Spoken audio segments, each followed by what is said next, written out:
Hello, Recording in everyone. progress. I'd like to welcome you to the March 17th, 2022 meeting of the Parks, Recreation, Greenway, and Advisory Board. At this time, if there's anyone here who would like to have any public comments, you can do so at this time, any general comments, and please limit those to 3 minutes. You would just raise your hand or Yeah, we have one person on the line that joined in by telephone. So to raise your hand, you'll do *6, and I can ask you to unmute yourself. Give it a second here.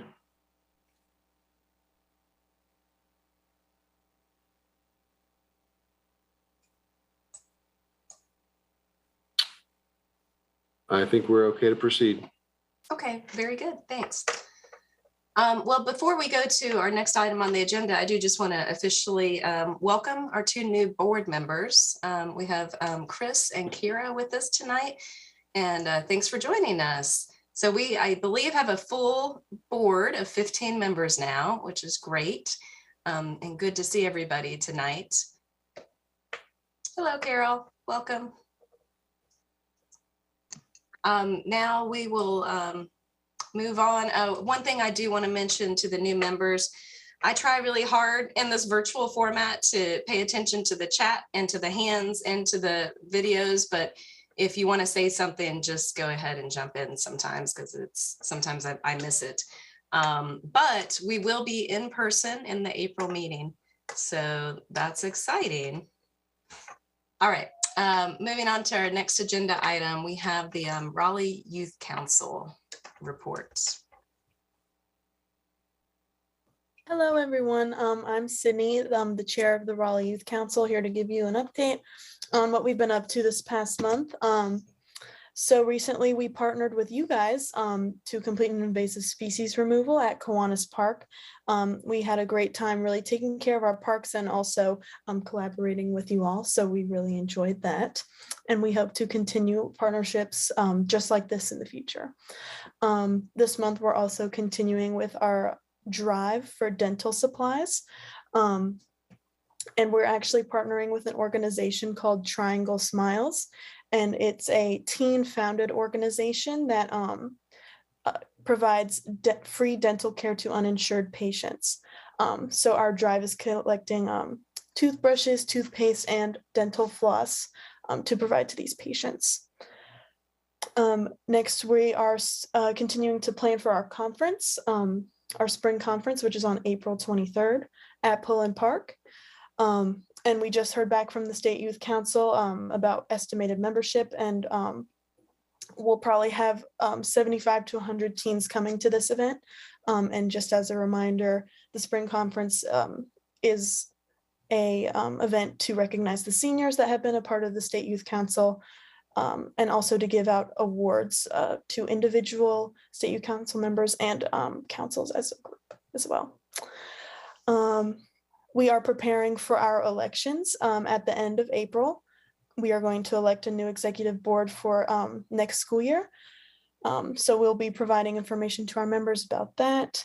And lastly, the State Youth Council adopted a highway, and the Raleigh Youth Council is spearheading that effort because it is Gresham Lake Road, which is located in Raleigh, and it would be the most convenient for us to lead that. So we have taken that on as well. Great, thank you so much for the report. And it was great to see you at the invasive cleanup at Kiwanis. There was a huge turnout from the Raleigh Youth Council, which was awesome to see. There were about 20, I think, of y'all out there, which was amazing. And so we had a great time. There were 6 board members and pulled a lot of wisteria out of trees. Felt very satisfying. Awesome. Anyone have any questions or comments for Sydney? Christina, go ahead. Hey, Sydney. Thank you so much for joining us. You mentioned you were talking about the dental supplies drive for Raleigh that Raleigh Youth Council is sponsoring. Do you have any advertisements that I could share with my community so I can help you get more donations? Or how would we contact you if we wanted to? So, Christina, the drive is actually occurring within the teams within the council. So they are responsible for collecting the items. So they're reaching out to different members and their families and their neighborhoods to collect those items. If you wanted to donate, you could reach out to me directly to make donations to the council via through my email, which is carmen.miles@raleighnc.gov. And I would be happy to collect any items that anyone would be willing to donate to share with the council also. Great. Thank you so much. Anyone else have any questions for Sydney? No. I want to do a little plug for Sydney and mention that she won one of the Fletcher Awards, which is super exciting. And so Lindsay, I think, is going to be the one to present that to her at the Fletcher Award ceremony in May. But congratulations. That's awesome. And thanks for so much. Yeah.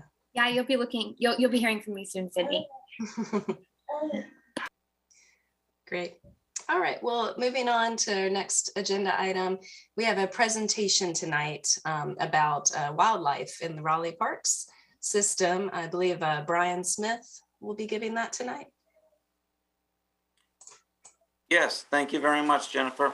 I need to see whether or not Sean is joining us too. Sean, did you end up getting in? Looks like you're muted, but you're here.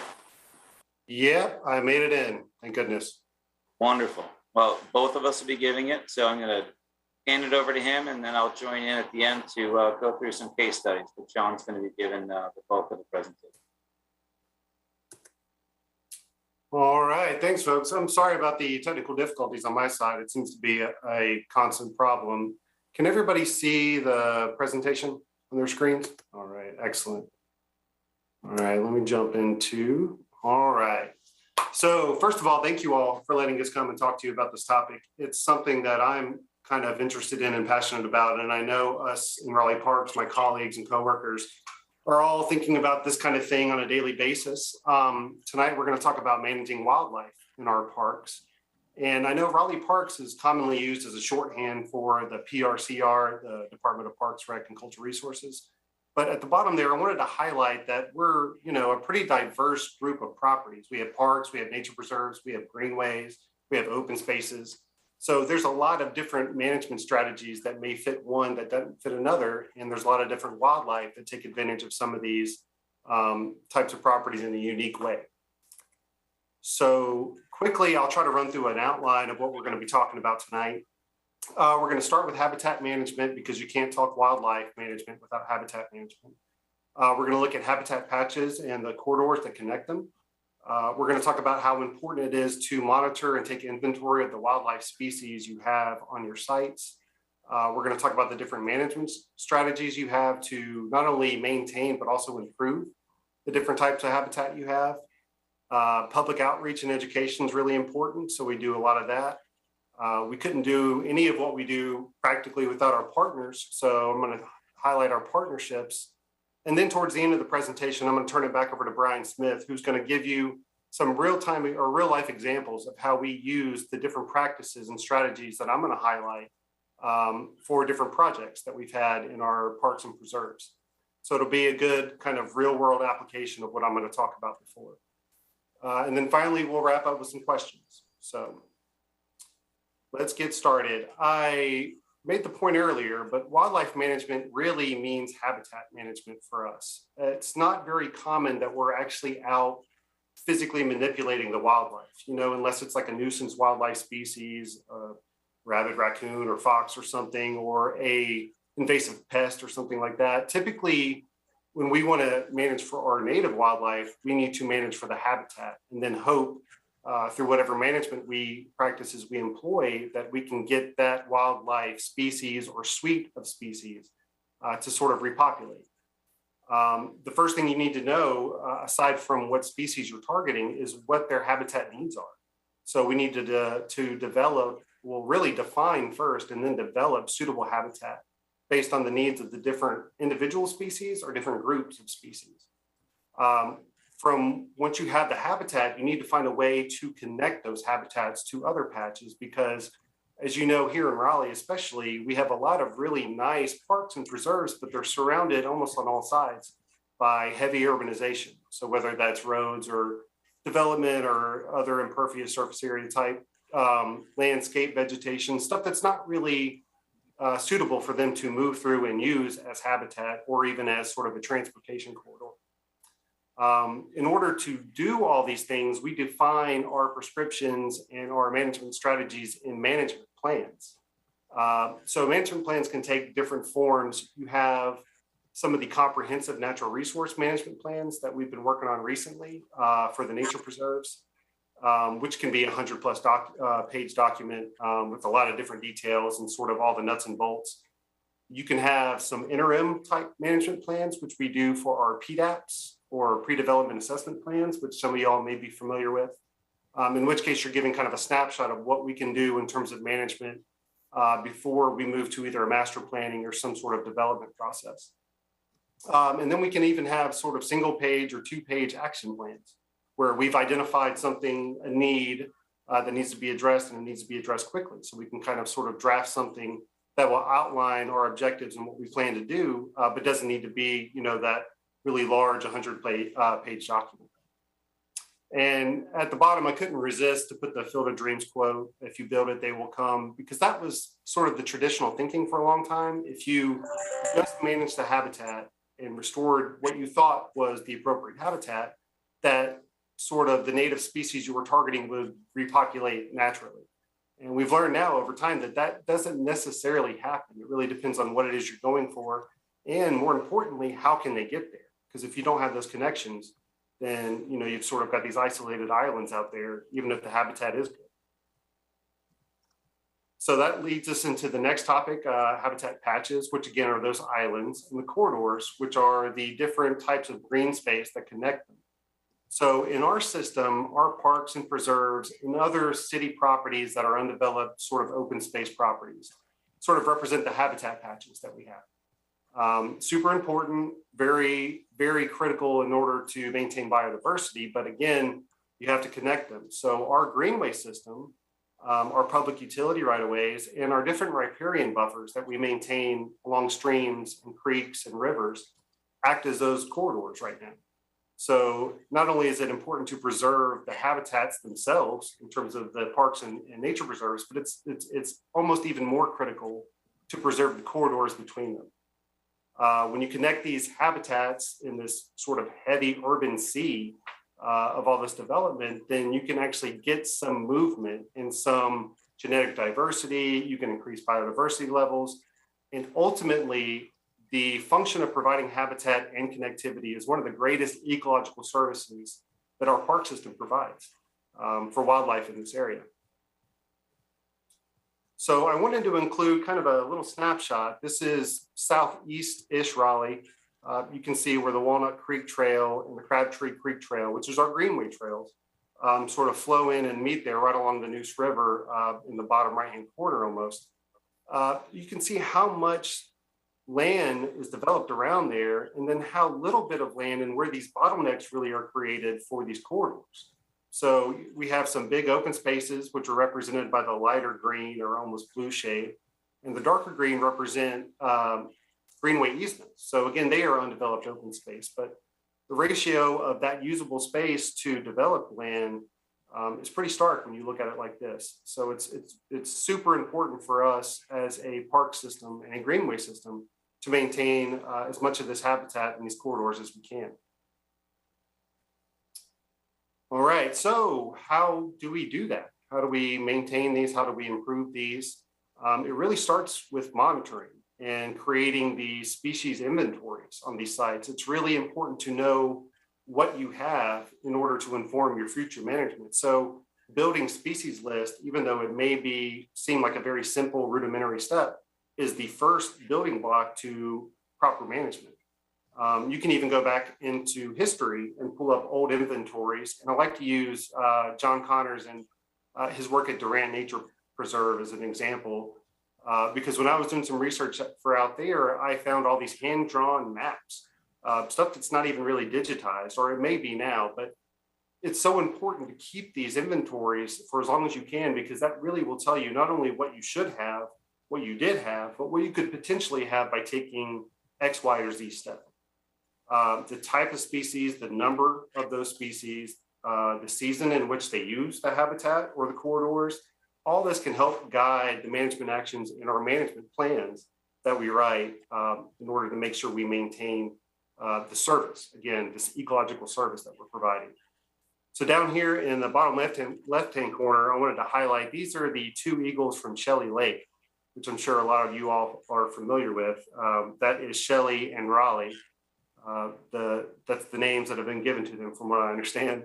And the neighborhood and the neighbors around there have been really important in keeping an eye on this nest. And, you know, several years in a row, they had eaglets fall out of the nest. And without that sort of eyes on the ground monitoring, we would have never been able to sort of respond and react. And now we have instituted, or we have put in place a small platform and a ladder to help us return the eagles higher up to keep them safe if that ever happens again. Fortunately, it didn't happen last year and hasn't happened yet this year. But just that connection with the neighborhood and the volunteer monitoring is huge. In the middle, we have a picture that was taken during one of our citizen science monitoring events, which we invite members of the public to come in and take a look and count as many types of wildlife species and plant species as they can find. There's different smartphone apps that help with identification. And then in the right-hand side, we have a really beautiful coyote that was caught on trail cams out at Lake Johnson. So trail cameras have proven to be a huge asset to us. And I want to show you some really cool examples. Upper left-hand, we have wood ducks, which are some of my favorite. Just below that, we have a group of beavers working actively. The fawn there on the right-hand bottom, it was at Lake Johnson also. And then in the upper right-hand, maybe the most impressive picture is a rather large bobcat that we caught at Walnut Creek Wetland Park, which is inside the Beltline. So all this stuff and more, I tried not to put everything up there, but all this stuff and more exists here, uses our habitats, uses our corridors. But we really need to know, who they are, right? So even something as simple as a bluebird box, like in the middle picture, gives us a way to monitor and keep track of what types of species are using these areas, when are they using them, and what we can do maybe to improve that use and make it more suitable. I am going to try to play this video because this is really deep. So I'll pause for a second. Or maybe not. I guess there's not much sound. But at any rate, this is a family of otters, river otters, that were also caught at Walnut Creek. So, these very charismatic, very sort of attractive wildlife species are right here in our cities. And they're using these corridors and these habitats. So we know how important it is to really maintain them and keep them usable once we see stuff like this. All right. So when it gets to the nuts and bolts on how we maintain these habitats and the corridors, a lot of it centers around vegetation management. Whether we're treating non-native or native plants, there's different sort of habitat characteristics that individual species or groups of species require. And in order to reach that, most times you're manipulating the vegetation on site. We have non-native invasive wildlife as well, things like the red fire ants, nutria are starting to show up quite a bit. The emerald ash borer, which is a small boring beetle, has basically decimated our ash trees. And apparently now we have armadillos coming this way. So those sort of things could create a negative impact on our native wildlife and need to be managed for as well. In some cases, we may need to restore the hydrology that has been altered, typically through ditching or draining from previous agricultural or pasture land practices. We have recently started using prescribed fire more. We just conducted a successful burn at Wilkerson Nature Preserve, was that 2 days ago? And that's the third we've had there, and we had another burn at Lake Johnson last year. So the importance of prescribed fire, I could go on about that. That's probably a topic for another day, but it is a very important management tool, especially when you're trying to create the habitat that the different wildlife species prefer. And ultimately, our protection and our preservation by designating these areas as greenway easements, parks, nature preserves, that serves as a management strategy in itself, because we're making sure that that's not going to get developed down the road. As I mentioned before, with all of our management actions, it's really important to have a public outreach or education type campaign that complements what you're trying to do, so that some of our patrons are very invested in their parks. And if they show up and all of a sudden something's drastically different, we've mowed down sweet gums, or we've changed the mowing rotations, or we've done something that visually changes the way the park or preserve looks, they're going to want to know what's going on. And so not only can we tell them and provide that transparency by creating this public outreach, and by the way, our marketing department has been great. They've really led us in these efforts. But you can also take that opportunity to educate the public on what they can do, whether it's at their own homes or in their neighborhoods, that will help bolster what we already have in terms of our corridor and our habitat system. So planting native plants, that's a huge one. That our native wildlife and our insects too, I don't want to make this sound like I'm just talking, macro fauna. Those things have developed and evolved to have a relationship with certain native plants over millennia. So when we all of a sudden remove native plants and then come in with ornamentals or different cultivars of things that wouldn't normally have been there, they lose that resource. So by planting native plants, not only you're reducing the threat of invasive plants, invasive non-native plants, but you are creating that wildlife resource. And whether it's the smallest, moth or butterfly, or it's something a little larger, it's all part of that system, right? And that's how we bring everything back. Different reduction of your mowing frequency and area. I try this sometimes in my neighborhood, although I think my HOA is pretty upset. But I'll leave little buffer strips on sort of the back, the downhill side of my property. So when stormwater runs through, it kind of diffuses a little bit. I should add that my property backs up to the Neuse River. So it makes sense to me, plus it's less mowing, but again, it gets a little wild. But not only does that create the slowing down of the water velocity, but within that grass and that stuff that grows, that's wildlife resource as well. It's important to protect the riparian buffers. If you have streams or creeks in your backyard, try not to cut too far into those if you're trying to expand a yard or something like that. Make sure you're disposing of your waste properly. And that's not just litter and household waste, but that's also your yard clippings. We have a lot of problems where people will deposit their yard waste on our properties, and then they will lead to an infestation of, those non-native invasives that we're trying to avoid. Really, the key thing is to stress that importance of not only habitat, but the connectivity and the role they can play. And that's best exemplified, I think, when we have our volunteer events and our community science events, where folks come out and they help to actually do these management activities within these habitats or within these corridors, because they realize that's an important thing to do. And that is maybe the best educational opportunity, is when people are out there with a pair of work gloves and loppers, and everybody's sweating, you can talk to them one-on-one and really explain the reasoning behind the action. And that is sort of the key takeaway, is these outreach efforts are to explain why we're doing what we're doing. So I talked about this a little earlier too, but our partnerships, not only do they help us share resources and provide things that we need, but it helps us ensure that we're implementing best management practices. So by working with the best of the best, the different wildlife professionals in the area, and not only with external agencies, but I should add our internal agencies between our Parks Division, marketing, volunteer resources, urban forestry, and I'm probably going to forget a bunch, so I'm going to stop. But having those partnerships really creates that information sharing. And it's dangerous to assume you know what's best without having external input from people who you work with, or people from outside the agency. Because again, these are some of the most highly regarded wildlife professionals, and they can provide us with the best management. They can look at our management plans and provide input. They can meet with us on site, which we've done several times, and help us look for individual type species. And actually where we're leading next, Brian will talk a little bit more about that, but I can't stress the importance of agency volunteers, our agency partners, internal partners, but also volunteers that we have.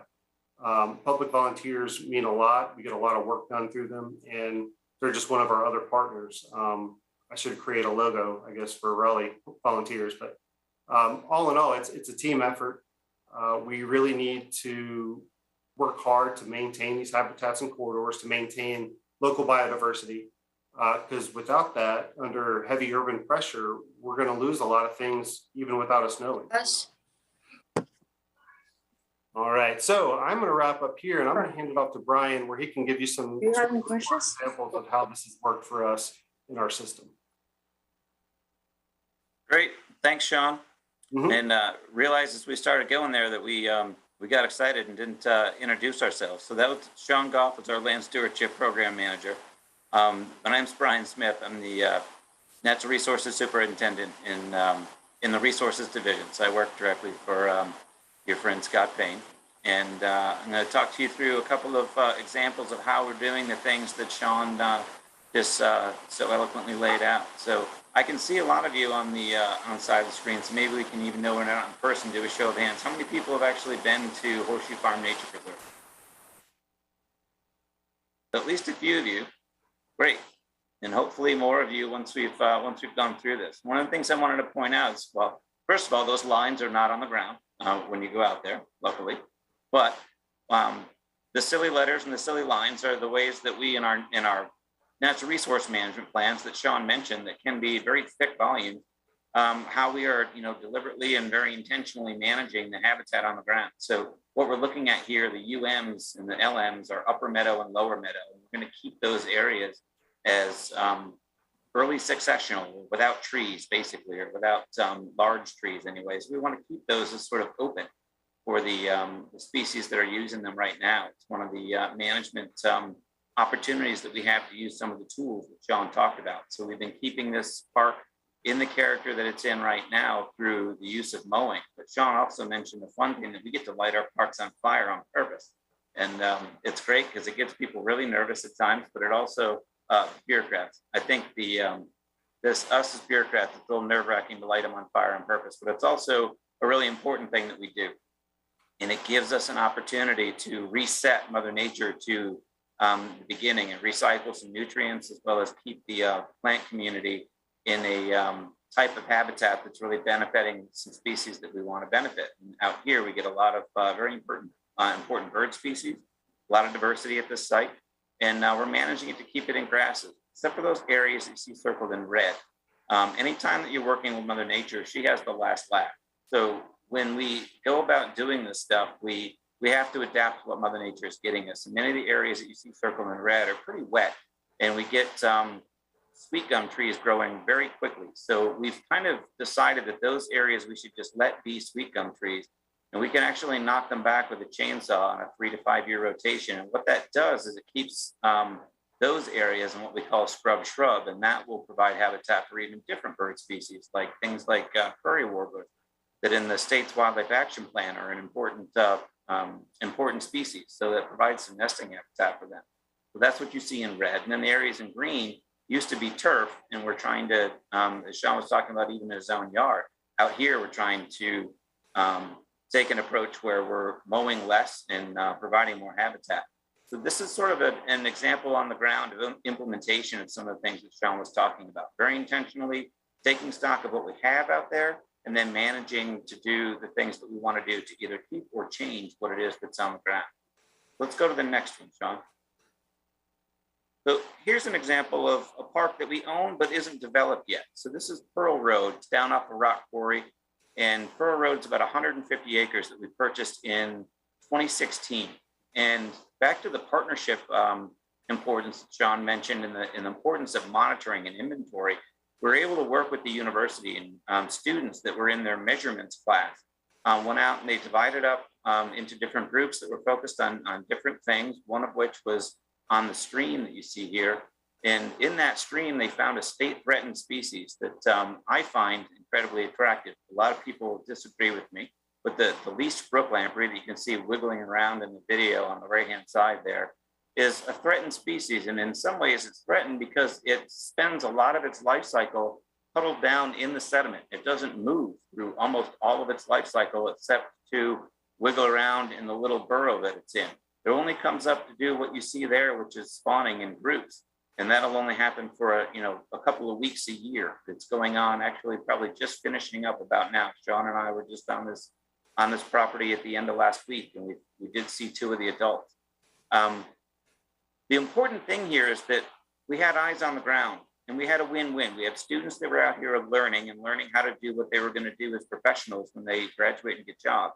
And we were getting data out of the deal. We were getting an understanding of what was going on the ground. We don't have enough staff to go out and do, Sean's but one person, and, without volunteers and the rest of the partners that you see, we don't have a large capacity to go out and look at these areas on a regular basis. But since we knew what was going on in this one, when the developers got on our radar screen by working through the normal process where we do in Parks and Rec have somebody sitting on the committee and planning where they see development plans, we were able to work with this developer a little bit and still are. And they've already agreed, since this the stream that runs the border here, that squiggly red line, is where these critters are found.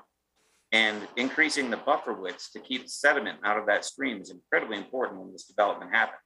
And they've already volunteered to do that. So I would call that a huge win out of what we're doing here, and a great example of what partnerships can do, and what a little bit of advanced planning and looking at what you have and the importance of sort of managing, paying attention to what you've got, really coming together on the ground. So let's go to one more and then we'll wrap up here for you.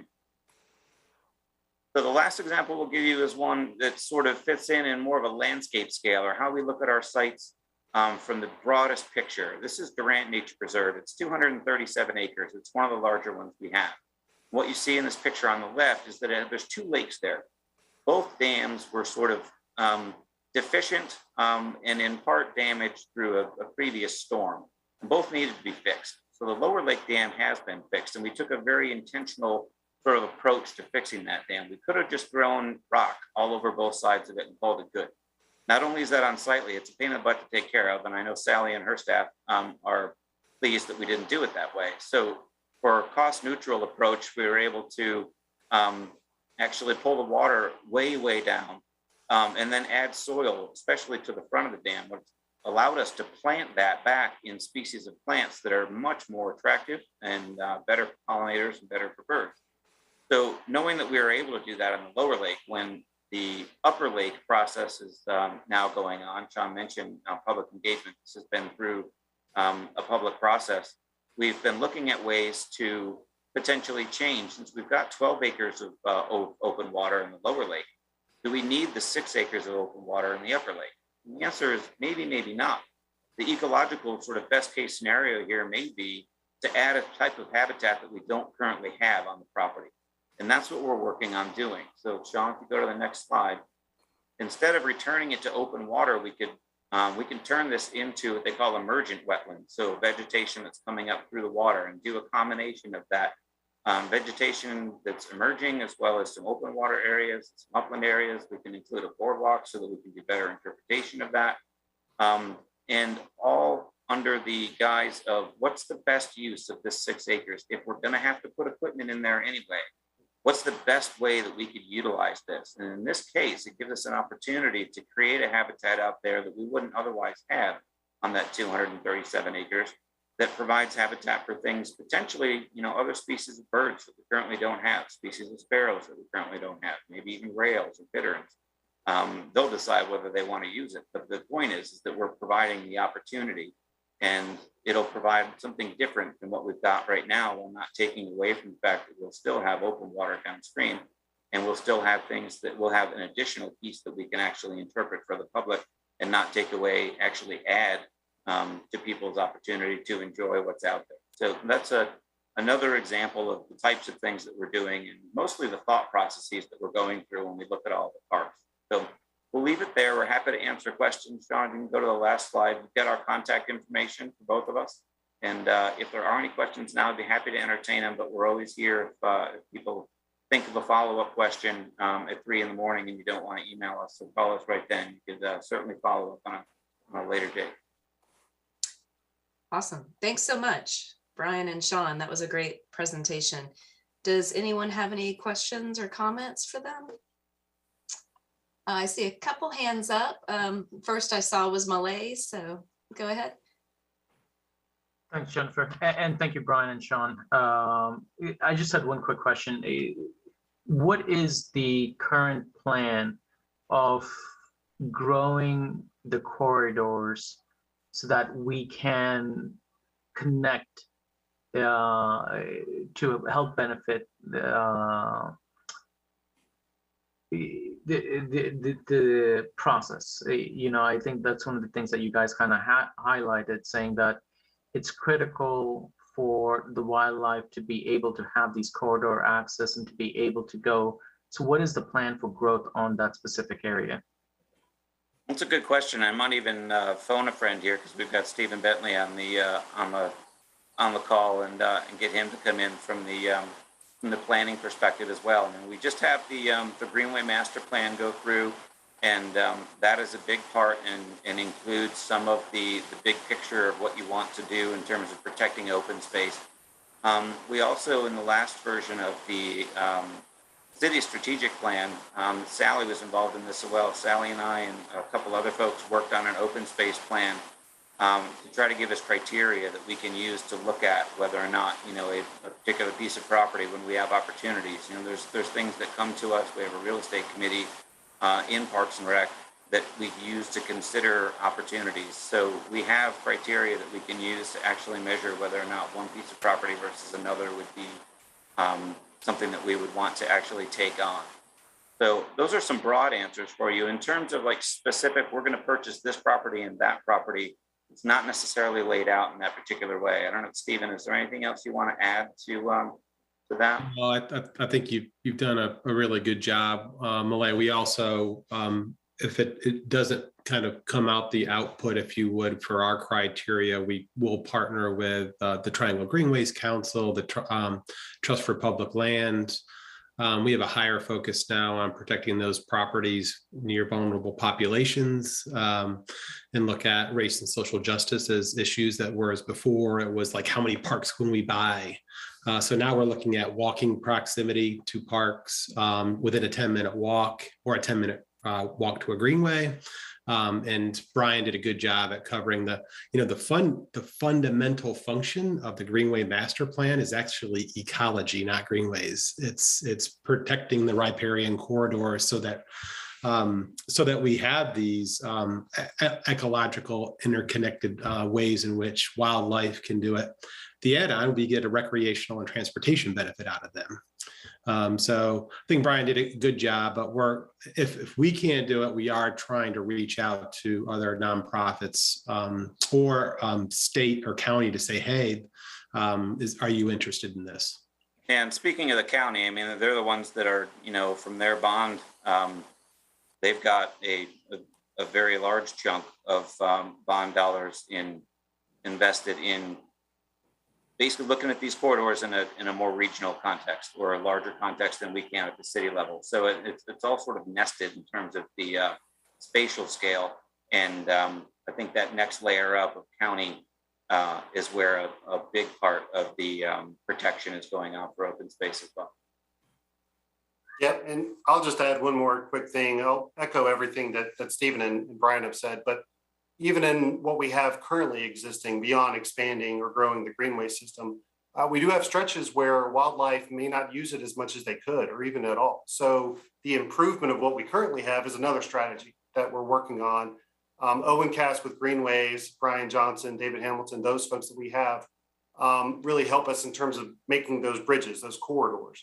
And if we have, a great corridor in terms of connectivity, but there's no wildlife resource there, or it's not buffered properly, or there's some other degrading factor that's going to make it less attractive to wildlife, then we can work to mediate that or potentially remove that obstacle.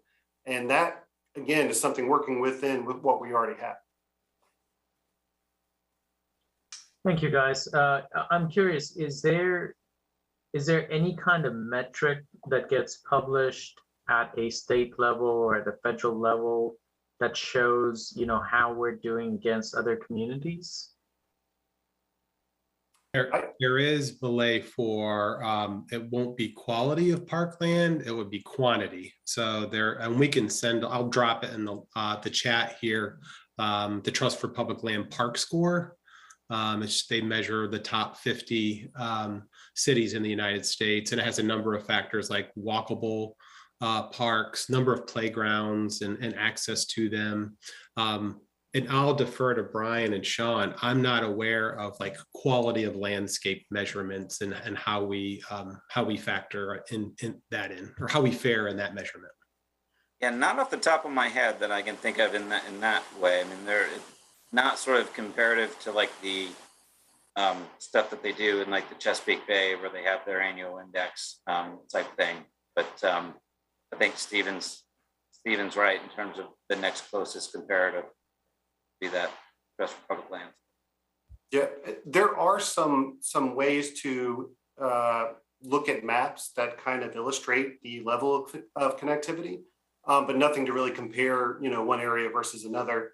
NatureServe, which is an NGO, does a lot of work on that. And if you go to their website, you can find information on typically is GIS or even like KMZ, KML files of areas where the connectors are all highlighted. So it gives you kind of similar to the picture in the map I brought up earlier, a much broader view of that network of connectivity. And you can really see where the bottlenecks are, where the gaps are. And then Landsat, the land satellite data that's publicly available, I believe they have a layer 2 that shows connectivity. And I think that takes into account some of the things we talked about, riparian buffers, public utility right-of-ways, and then Greenway / open space type systems that are connected. Thank you, guys. Interesting. Thank you guys for sharing. And you'll notice Stephen put the link to the Trust for Public Land scoring in the chat. One thing, if I could piggyback on that for just 1 second, with the new floodplain maps that are coming out, and with what's going on with the stormwater group, and I know that they'll buy land if landowners want to sell their land if it's in the 100-year floodplain, because they can no longer do any structures in there. Is that something that you guys are working with them to see if there's some value to that land that you might be able to incorporate into the Greenway corridor or park system? Yeah, the group that I mentioned with Sally, that was certainly one of the mechanisms that we talked about. Is exactly that, the FEMA lots, and redrawing of those maps is important. So yes, in short. And there have been, that we certainly have FEMA lots that are, part of parks now, but I think the opportunities are there, looking at it through a natural resources lens and what we could do from a conservation, what it adds to buffer, what it adds to corridor are all important. Awesome, great, thank you. Kara, go ahead. Thank you guys for your presentation. I loved seeing the pictures and videos of the animals, especially. I was just curious, how do people find out about your volunteer and outreach opportunities? Is there a website or a newsletter, or how do they get that information? Yeah, so I'll jump in. It's all of the above. Yeah, if the Raleigh Parks website, we have links there to the volunteer services program, which they can sign up for and get sort of this buffet option of different volunteer opportunities. I'll let Brian and Stephen jump in if there's something more, but beyond the volunteer stuff we do with volunteer services, that is a huge asset for us. So that would be my first point to point somebody to. Yeah, I'll dig up the link to our newsletter, which is now going out to about 4,000 people each month, and I'll drop that in the chat or make sure I get it to Giovanna to send to the group so that you guys have that. It's staff are doing a phenomenal job on our newsletter. It's really worth the read, and you'll be able to find some of those things in that publication as well. Great, thank you.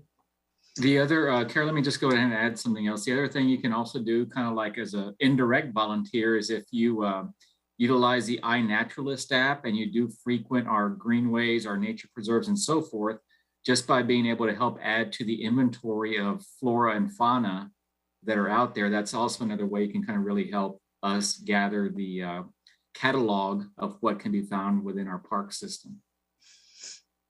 Yeah, that's an excellent point. And that's something that we highlight in several of our citizen science opportunities, is teaching people how to use those apps. Because like Oscar said, we have defined project area. So every record that we take within that area comes to our database. So we can sort it, we can sort through it, we can set it, up to monitor for certain species. So that is a huge asset. And thankfully, or maybe not thankfully, but everybody's got a smartphone these days. So it's very accessible and sort of self-guided, self-paced, which is nice. At the invasive species cleanup on the Greenway, Lee had handouts of an invasive species that she wanted us all to keep an eye out for and use the iNaturalist app if we could to locate where it is, which is a pretty neat idea, so they can go out and be very targeted in their invasive species removal. I came home with that flyer and my daughter took one look at it and said, I just saw that down at Fallon Park. Oh no. So I emailed Lee and told her. Was it Fig Buttercup? Was that? Yes. Yep, I thought Yep. so. Yeah. Dave Toms, go ahead. We mentioned bridges earlier.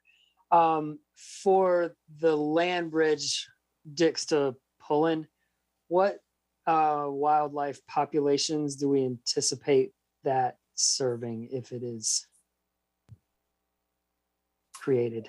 Yeah, I think that's an excellent question. And that is tough because that is some of the more urban, heavily trafficked. But not only that, Dix campus is very well manicured. There's a lot of turf grass. So the habitat there in that patch and the habitat patch at Pullen aren't super high quality.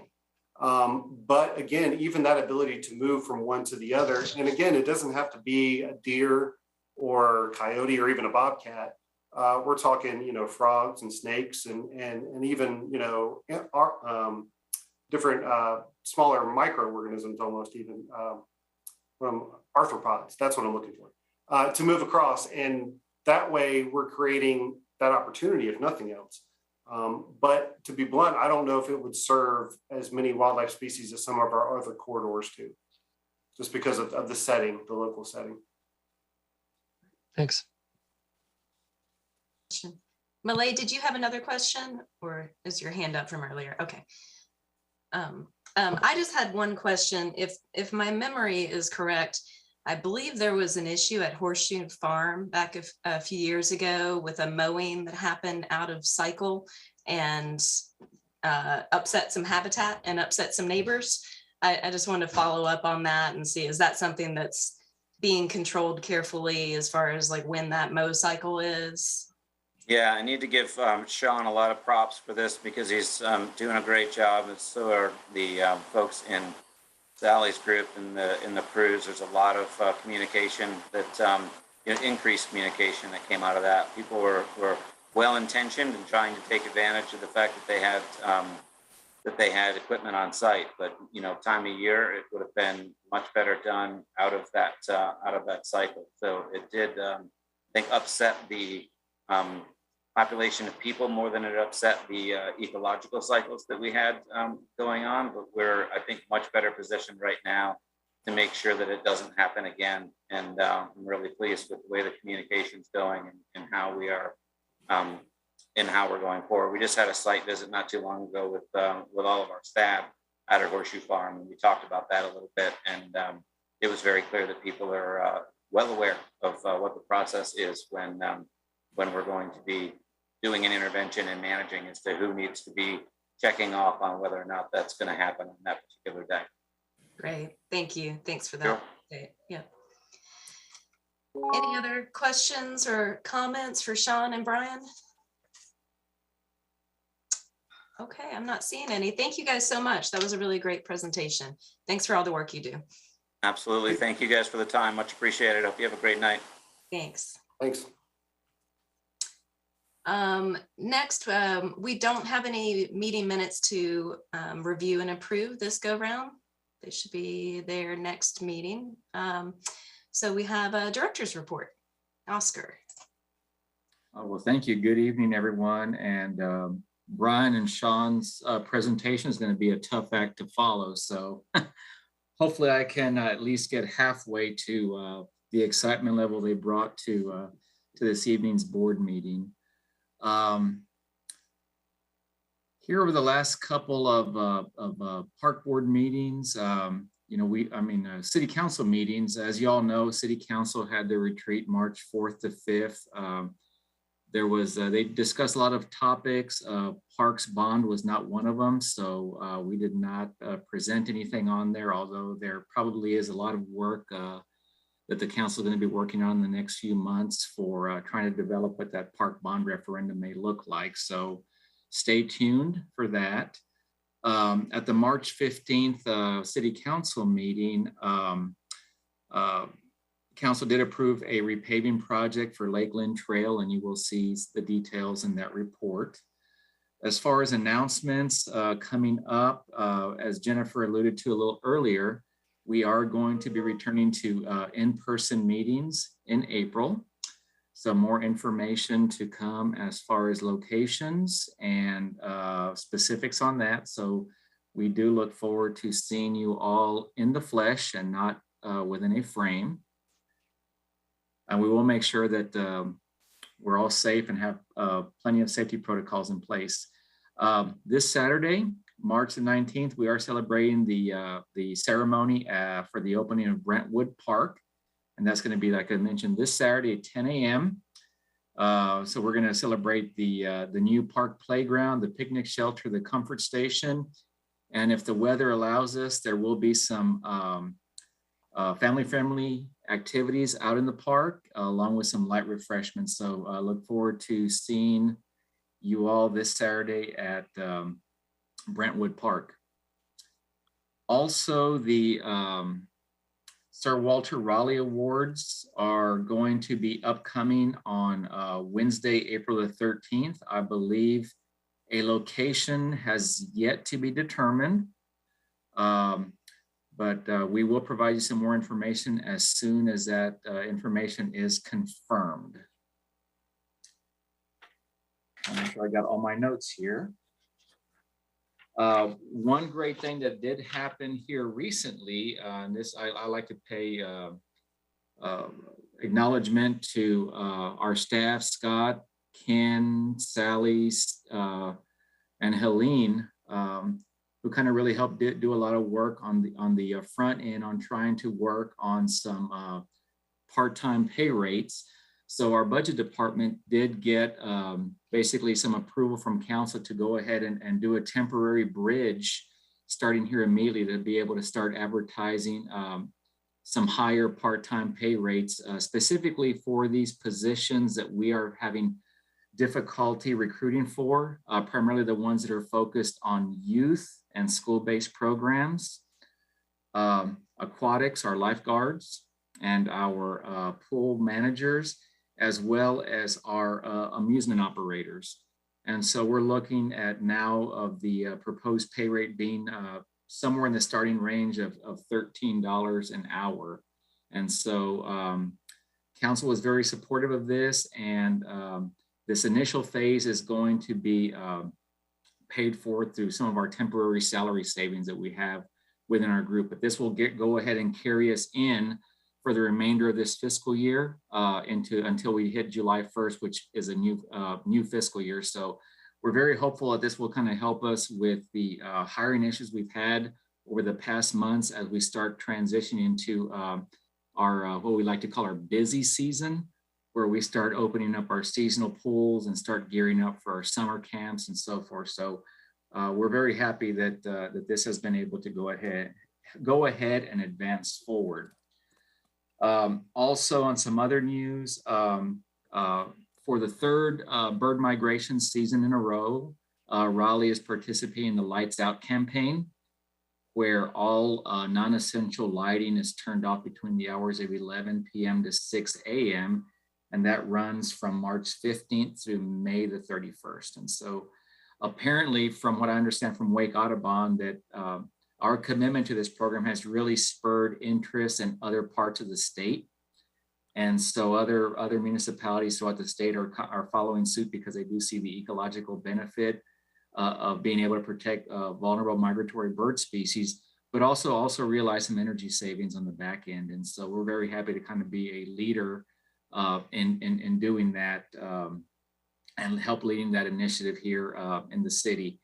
And also our partners at Wake Audubon have also been engaged with the business community. So they've been meeting with Downtown Raleigh Association and others to go ahead and get other folks on board as well with this initiative. So we're very happy to be part of that. And then lastly, I did want to kind of clarify something as it relates to the Greenway Master Plan. So the Greenway Master Plan was deferred from this past week's meeting of council because there's some additional conversations we have to have with one of our stakeholders. And so once we do complete that meeting and just share some information, we will be bringing that back to council, I believe, at their April meeting for final approval. So other than that, we're headed in the right direction, and we hope to go ahead and get the final plan approved in April and start working towards that. But with that, that's the report, and I'll be happy to answer any questions you may have. Thanks, Oscar. Could you elaborate on that, the Greenway Master Plan? So it was deferred for what reason? It was deferred because there was some concerns from Meredith College, which we did address. However, there was a follow-up that was supposed to be going out in a Friday city council update that for some reason was not submitted to council. So that loop was not closed. So really that's the only thing that was going on there. But I see. Yeah, but we will be engaging in a conversation with Meredith College. And once that occurs, council is going to go ahead and approve at their next council meeting. Thank you. You're welcome. Does anyone have any questions for Oscar? I do. Go ahead, Lindsay. Okay. Hi, Oscar. I'm glad to hear this report and that the pay rates are being addressed. Why not increase to 15 as the bare minimum? That still has to be determined, and possibly that may be where we may get to once the entire pay plan is looked at for the next fiscal year. But really right now what we're looking at is just kind of a bridge to be able to get us to that point. And so there's still a lot more work that has to be done. So these are just some fairly significant pay increases on those. And so what the final pay rates will be are still yet to be determined, but this is just a temporary bridge to get us to where we need to be. Did I hear you say that you're going to be paying lifeguards $13 an hour too, though? That's going to be the starting rate, yes. Oh, I'm pretty disappointed in this. I mean, $13 an hour, especially with the way the economy is. Mm-hmm. I don't think we're really being fair to the people who are going to be working in those really important capacities, especially a lifeguard. That's not very much. Understood, but with the notion that these likely will go up, the one thing that they did want to avoid was trying to go a little bit too high, and then for some reason, once the new fiscal year came in, we didn't want to have to go backwards in order to right size it. So we just wanted to go ahead and show an incremental increase, and then from there, if there was another increase that would happen July 1, then that can kind of be implemented. Okay, and how many of these positions are temporary versus regular? These, I believe, for the most part, Oscar, these are all temporary. These are all temporary. Okay. They're all seasonal positions. Seasonal, correct. Yes. Yes. Okay. I mean, that's helpful, but I do have a retired friend who even was like interested in one of your seasonal positions, but was like, pay is too low. And I was like, yeah, I know. It's just so, Yeah. Well, I hope we get more good news. I hope we get better news in July or with the next fiscal year. We will, but this definitely is a big improvement over what we've been having to work with for the last, Oscar, can you remind us what that was, what it's gone up from? What was it? They all kind of varied, but I may have to kind of defer to Scott and Ken because they're the ones that are very intimately familiar with what these rates were. Yeah. Yes, ma'am. So our entry point for seasonal at this moment is $8.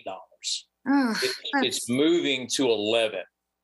So it's essentially a large step up from where we have been. Yeah. And it scales up based on, similar to many positions, the responsibility of the role. So we move that from 8 to 11, and it scales up. Right now, as proposed for the temporary positions, it scales up to 15 for the higher level of responsibility in our part-time temporary use. Well, I mean, I would hope they're not too active, but I would say a lifeguard is a pretty huge responsibility. So. It's moved up significantly from where it is at this moment. Yeah. So we're very excited. The other piece of this new classification system is that there's a commitment to a ongoing review, a market review.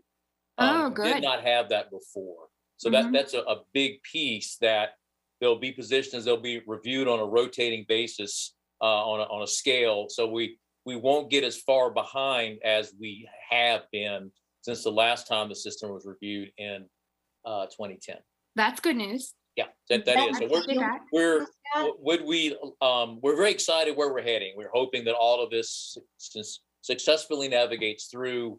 We're very pleased that the administration or budget office has been very supportive to at least get us to start incrementally implementing in key positions prior to budget being adopted. So we're very excited they're working with us on this. I like progress. That's good. Thank you for sharing that. Thank you. Christina, go ahead. Thank you so much. I was just wondering, when we're talking about employment, especially since we're coming into our summer months, how are you guys feeling about recruitment? Are you confident with where the summer is going to be? Are you really nervous? How can we assist you to get what you need? Ken laughing. Well, we're probably going in with mixed emotions. Yeah, Christine, it's kind of all the above. We're optimistic. So to what Scott just did a great job of explaining, the support we've got from the budget office and from leadership to make pretty significant changes in where our part-time salaries are.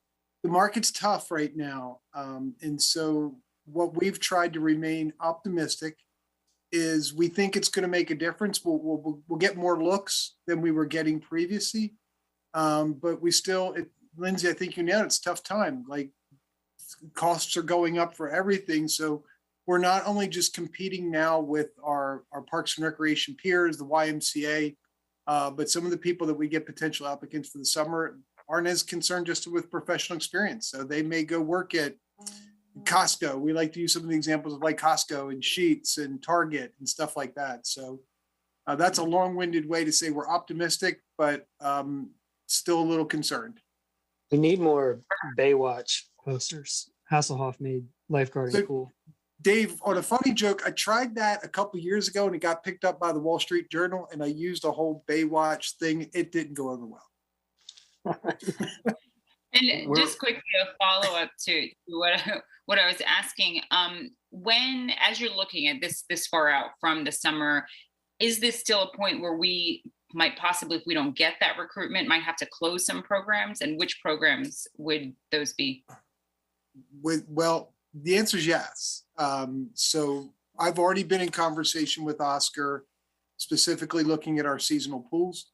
We know typically what it takes to make sure those pools open and the number of guards that we need to have in order to staff those operations. So Christina, you moved on my screen. So we're looking at basically step down operations.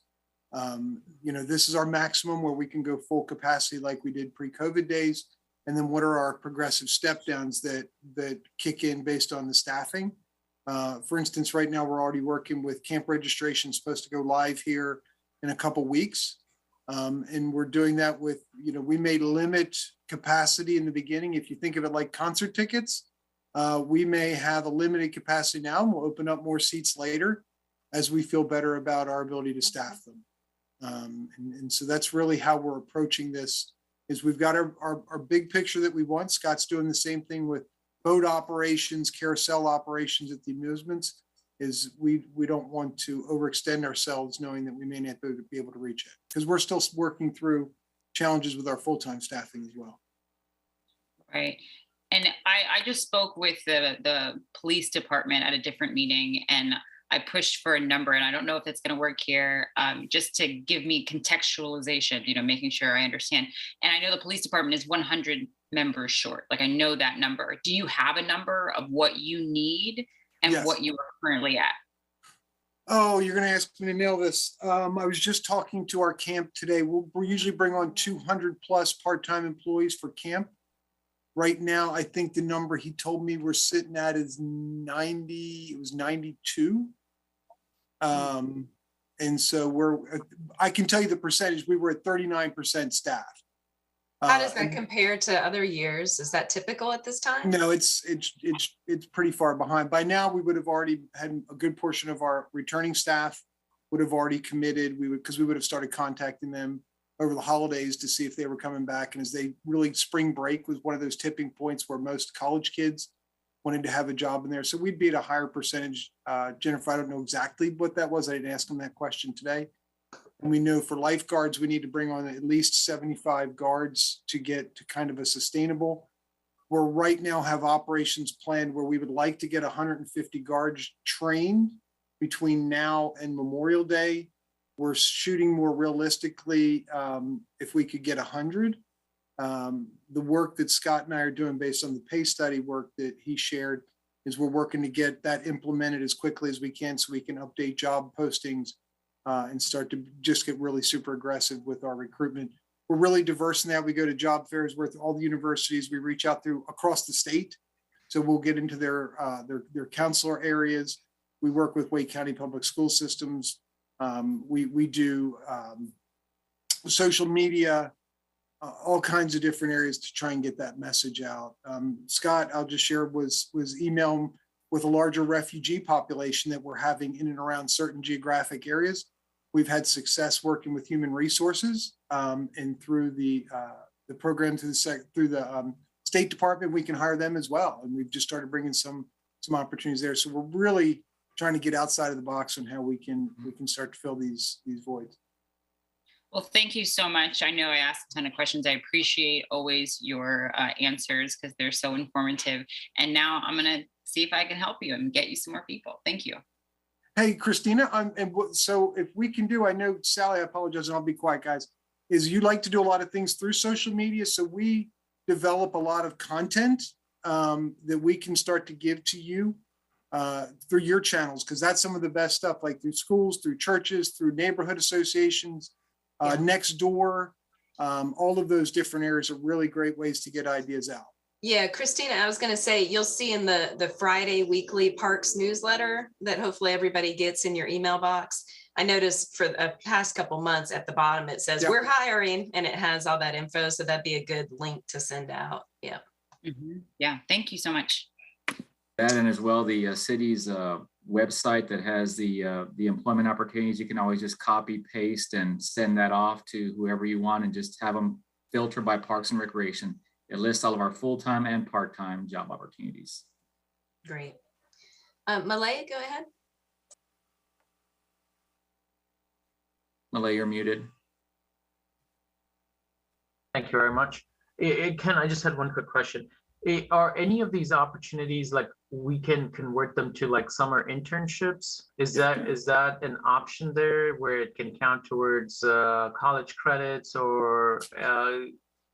We do. We have a pretty robust internship program.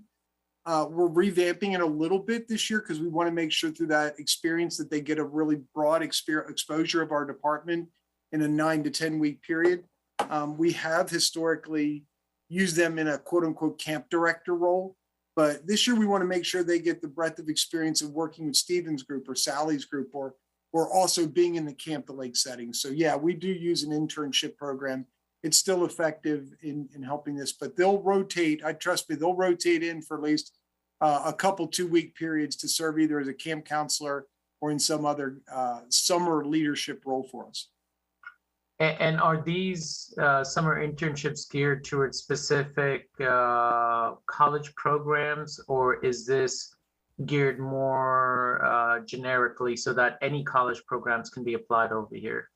We built the internship program over the years to meet the college requirements in certain curriculums that had the required summer between your junior and senior year, 400-hour requirement to do an internship. And we've kind of geared our model that way, as Ken's point was revamping it to try to broaden it a little bit, where we can bring in more curriculums and more institutions than we have been in the past, where it had been predominantly focused in traditional institutions that offer a park recreation and tourism management curriculum, as Dr. Love knows so well, to broadening that now to natural resources, cultural resources. So we're trying to broaden that to reach out to more folks, to show exactly the breadth of what all we do. And yes, these are paid positions. These are paid internships that we have. Is there a website or should we go to the career website and see the internships over there as well? So I am looking for one now, and if I find it, I will pop it in here in the chat section for everyone. So just to add, Scott, we may not have posted yet because Ryan's been waiting for the pay rate. Yeah. But I know it's drafted. So if it's not there yet, Malay, it'll be up soon as we communicate the results of this week's work session. Yeah, I know for a fact one of my neighbor's son is coming back from college and is looking for an internship in medical sciences or life sciences. So if that could apply here, then I think he would be happy to kind of take on. Great. Great questions. Great conversation. Thank you, guys. Anything else? This was actually from the director's report. Anything else for Oscar? I will say that I've heard a lot of publicity for the lights out for the bird migration. I keep hearing about it on the radio and elsewhere, so that's great. And I think you brought that with you, Oscar, when you came here. So thank you for that. Yeah, you're welcome. Thank you all. Okay, now we have our committee reports. First committee is Parks Committee. Christina? Hey guys, Parks Committee met the first week of March, and we continued our Welcome to Raleigh series discussion. We will be meeting with or working with Raleigh Youth Council on April 7th at their Easter egg hunt at Abbott's Creek. So I encourage you all, I'm gonna, this time, now that we, I think, finalized our last date yesterday, I'm gonna make a spreadsheet and then have you guys sign up, come join us at these different Welcome to Raleigh events. There'll be a booth specifically geared for for Parks Board members to help explain our Greenway system, how it connects, why it's so important, as we hopefully get new residents and new people to the park system. There'll be one April, May, June. We'll take July and August off. We will then resume in September, and that one might be August, September. And then we'll have our final one in October. We'll be going to one community center in each district so we can show the entire system. What I met Sally with about yesterday, which was super exciting, is our May event is going to be a partnership with BPAC. And I will send out, or I think Sally has a digital copy. She said she would email me, and I'll email that out to you guys. But it's going to be in partnership with BPAC, and we're going to be meeting at Honeycutt Park, which is over in District A, and it has an amazing access to the Greenway, and we'll be doing a bike ride there. There's going to be, and Sally, correct me if I'm wrong, there's going to be staff there to show people how to change a tire, how to pump up your tire. There'll be maintenance discussions on how to take care of your bicycle. And then there'll be two options. There's going to be Citrix bikes there as well. So we can explain that process of how you can get a bicycle if you don't bring your own. And there'll be two different rides, one longer ride and one shorter ride that residents will have the option to take with city staff. It's going to give us a really good opportunity to go out to the parks, not just the community centers, and amplify how amazing those systems are as well. There's tons of parking, so we're really, really excited about it. And I'll send that out to you guys.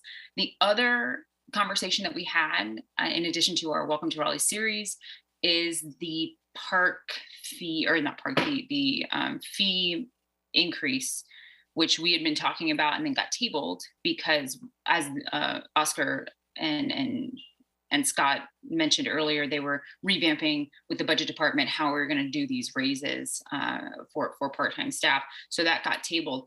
The unfortunate thing that I felt was that it then pushed our community engagement with residents back, because we had been geared to do that in February. We were supposed to come to the board here in January to talk about it and then to have public engagement.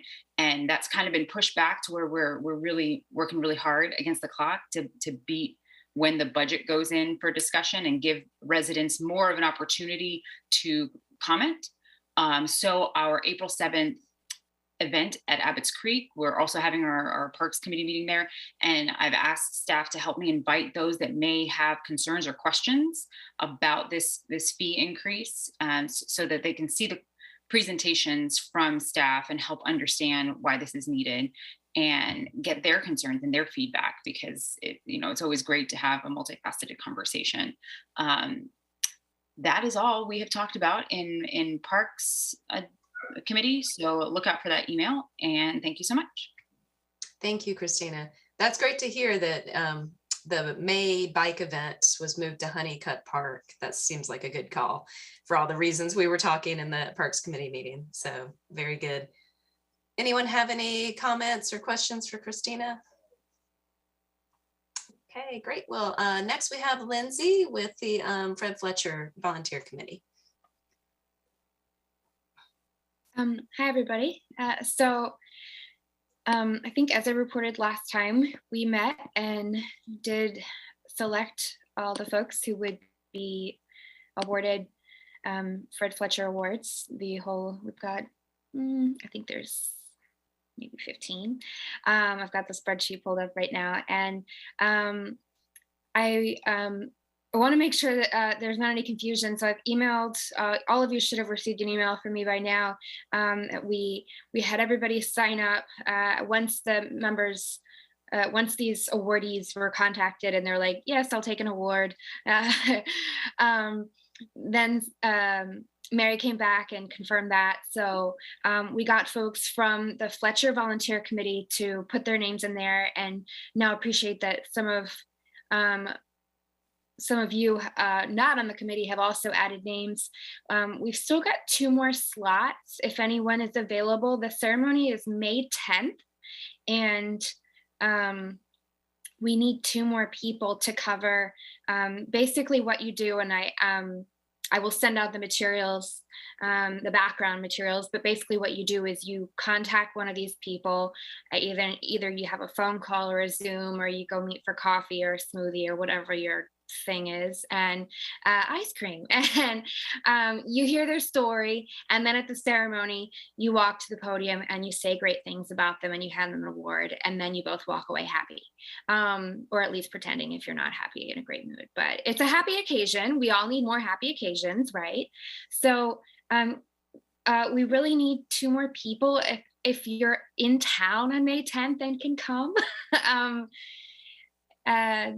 I see that we do have another new friend here, so not to put you on the spot, but if you'd like to dive in.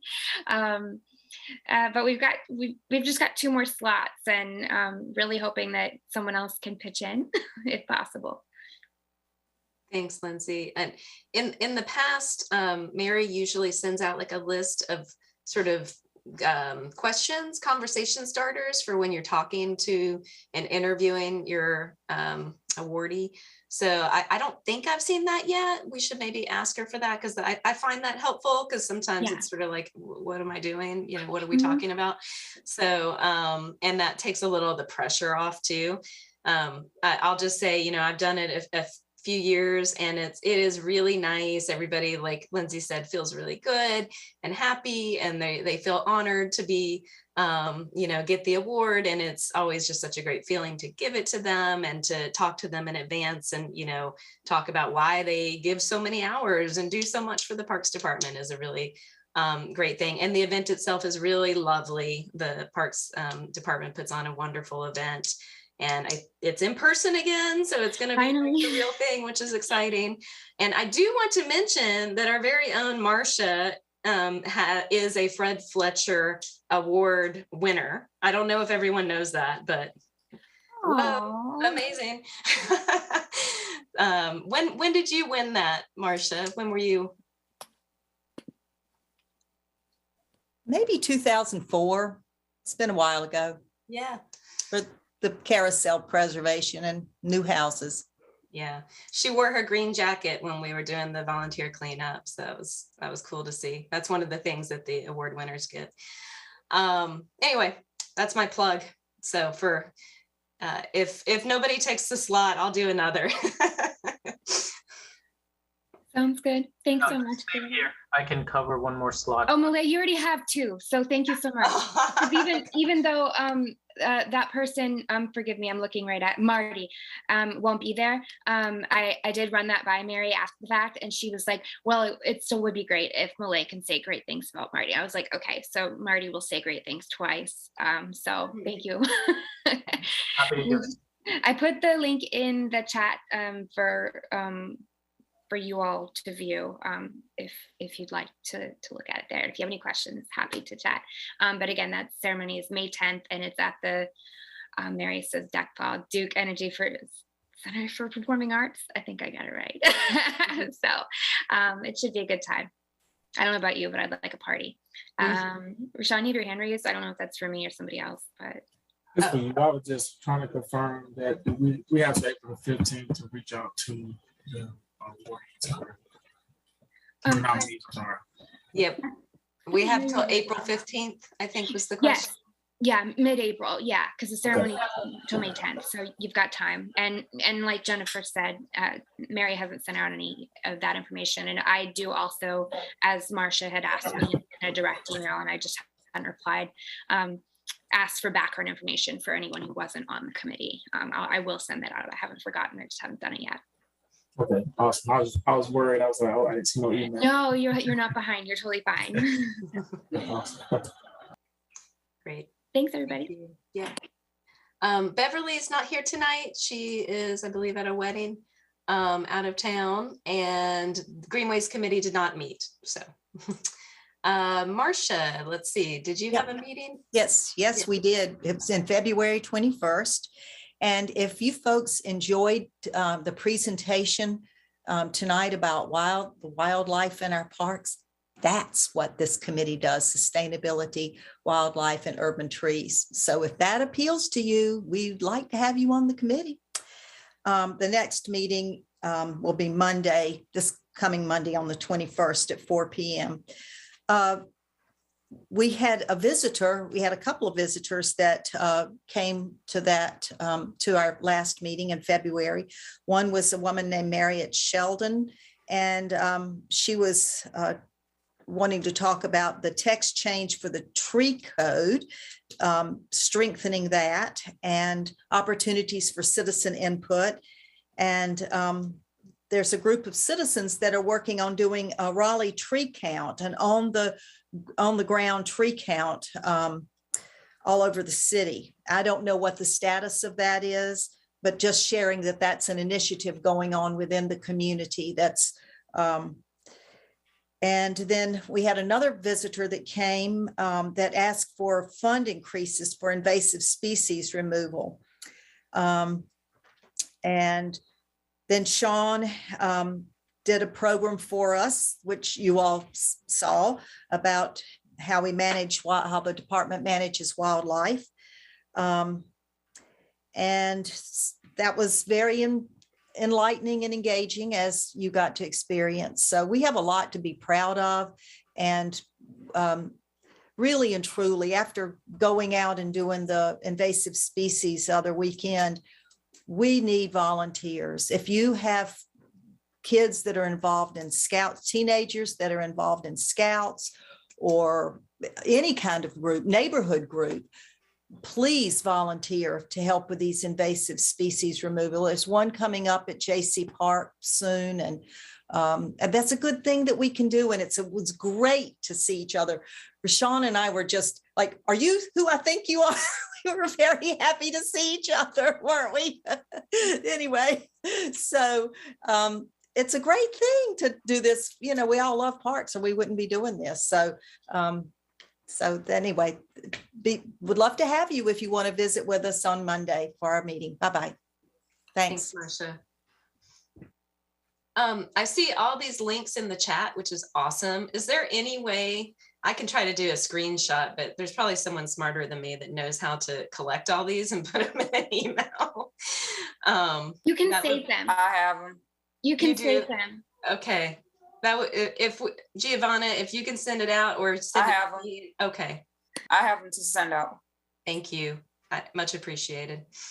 Scott, go ahead. Yeah, I have two follow-ups actually to Marcia's report. In last time we met, I think it was Carol Ashcraft brought up an issue with some challenges finding some of the files out of board docs or access to information off the webpage.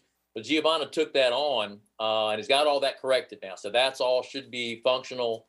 So I want to thank actually Carol for letting us know, and then for Giovanna for following up on it. And I think Oscar mentioned this last month, but I want to put it back in front of you again, is April 22nd is Earth Day. And we have a program scheduled from 6 p.m. to 10 p.m. at the Flowers Field at Dix Park, where we are celebrating the theme of investing in our Earth. We'll have informational booths and activities. And then we're showing a movie in the park, The Wings of Life, which is a Disney documentary on pollinators. So we have a digital thing. It wasn't ready for me to have tonight. I will send it out to all of you to invite, but it should be an exciting time, and we hope you all can attend. Awesome. Thanks for that update, Scott. And Lindsay, that's a cool new thing you taught me. Thank you. That you can click on the 3 dots and save the chat. Let's see, Deborah Meadow Park. Is there any update on that? Christina or anyone? Okay. We just closed the survey last week. So Gary's taken, I know he had like, I think 600 responses. So now he's working with the design team to distill down all those comments. Okay, perfect. Thanks, Stephen. Arts Commission, Carol, do you have a report? This will be brief. The Arts Commission has delayed its meeting until March 29th. So I have nothing to report.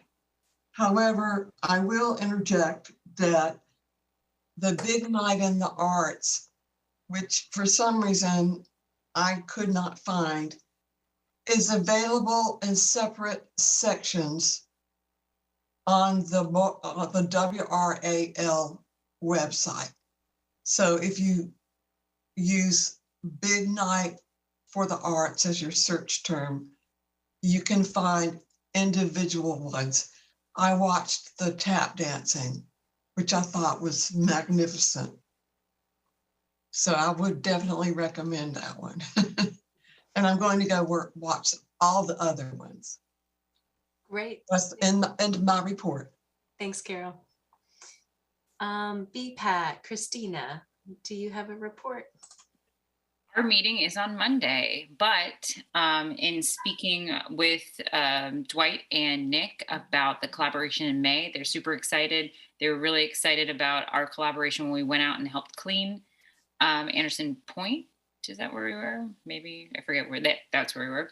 And I'm excited to join on Monday, but I'll have an update for you next meeting. Thank you. Sounds good. Sally, Historic Cemeteries Commission.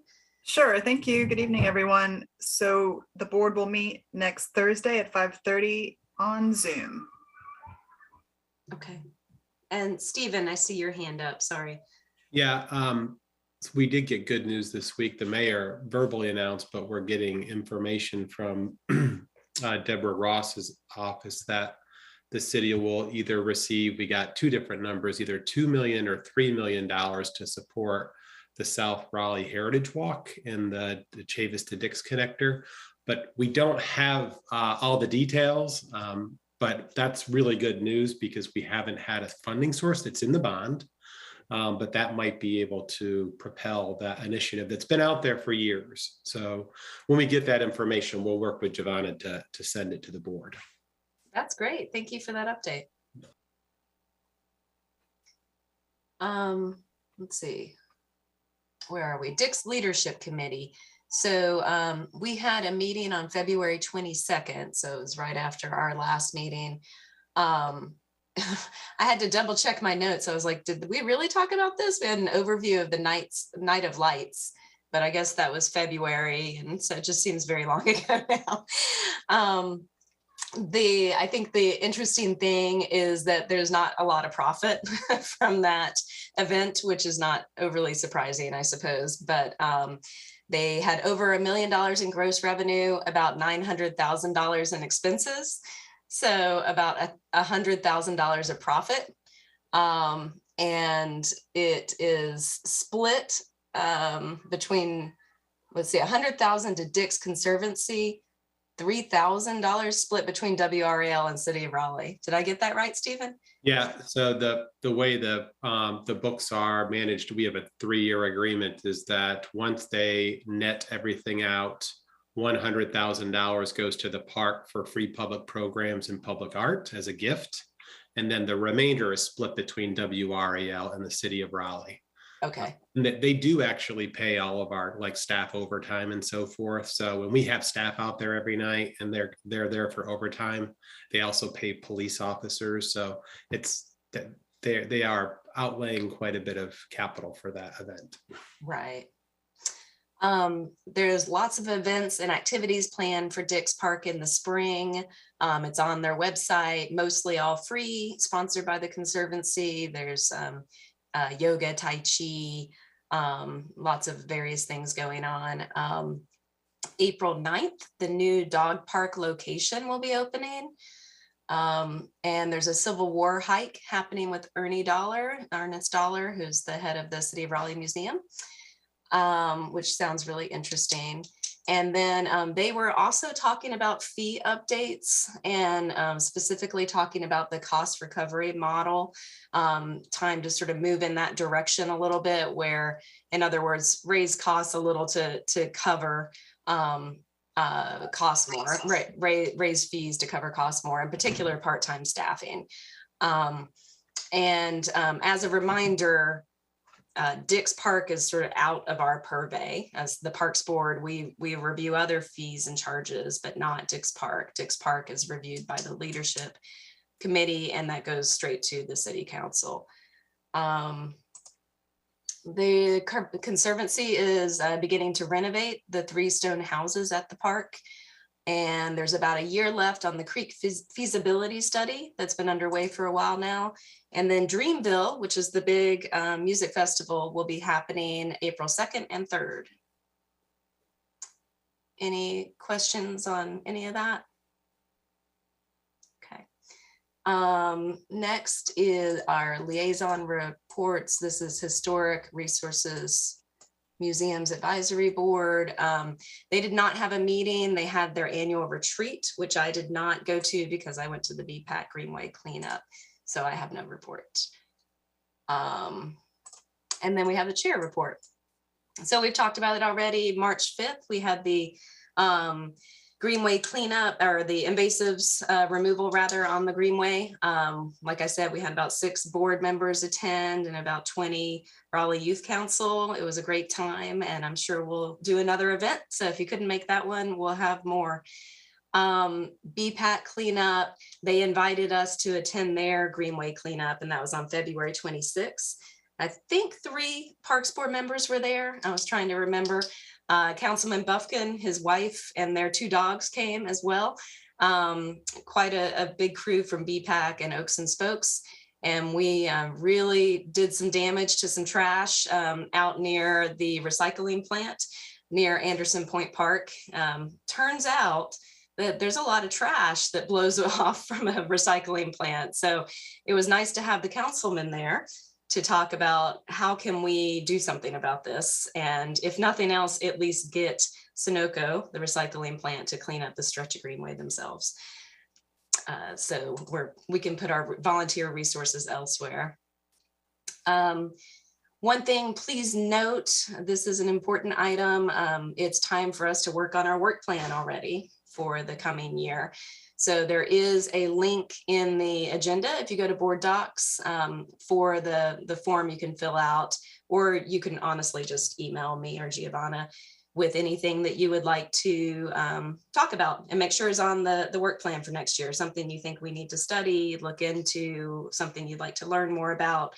As many of you know who've been on the board for a while now know, if it's not in our work plan, we're not really allowed to talk about it. It's not something that we can get into because it's something that City Council has to approve our work plan and make sure that what we're working on is what the right direction of what they think we need to be doing. So so please take a look. Please give your input on things that you think we should be working on for the work plan. And I see that Oscar wrote in the chat, there's already been a resolution with Sunoco and they have cleaned up the area and are monitoring on a daily basis. What? That's amazing. Wow. All right. Great news. Next item that's also important is we're going to try to do a annual retreat this year. Giovanna will be sending out a couple dates in June to hold that. Right now we're thinking it'll be on a weekend, I believe is what we're talking about. So we would still have our normal meeting and then this would be in addition to that. Typically the retreat is an opportunity for us to get to know each other a little bit better and spend some time together. We usually ride the Raleigh trolley around and visit a couple parks, especially ones that, you know, maybe a lot of us haven't seen. And sometimes we get a presentation or kind of dig into something to learn a little bit more about. So it's a great event. I hope everyone can attend and look for those dates to be coming out soon. The Environmental Advisory Board award jury met last week and I attended that. It was fun to see how their process works compared to the Fletcher Awards, similar. And what projects were up for nominations. Just like with the Fletcher Awards, it's always nice to see good things being done in the city. And this was focused on environmental stewardship. So it was a good time. So I recommend next time that comes up, volunteer for that. That's a fun thing to do. And it was just one evening for about an hour and a half. Next meeting, as has been mentioned, will be in person. In April, I believe it'll be at City Council chambers, most likely, but there'll be more information on that coming out soon. Giovanna's nodding.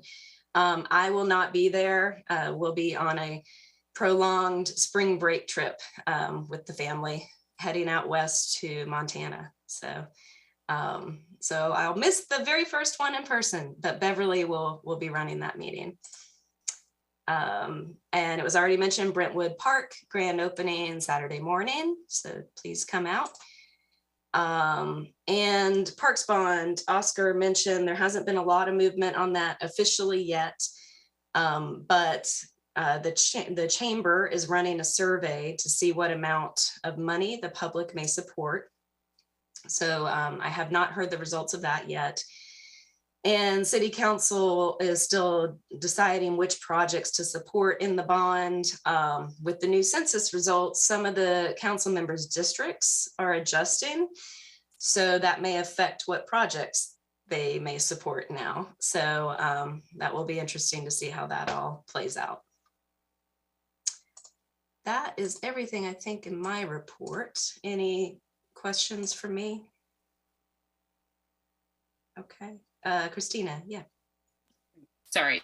I had a quick question. I've been talking with Sally. We've been having conversations. I know in our Welcome to Raleigh series for the Parks Board, my question was, how do we utilize our communications department? How can we do that to help amplify a Parks Board initiative? And there was some discussion that might not be where the communications department wants to go. So I was wondering, how do we, when we come up with these sort of initiatives, how do we get support from other departments so that it's not just impressing upon like me and the four of us on our committee to get the word out? Since it's a citywide event, how do we utilize what things are available to us so that we can have that support to make it a larger event?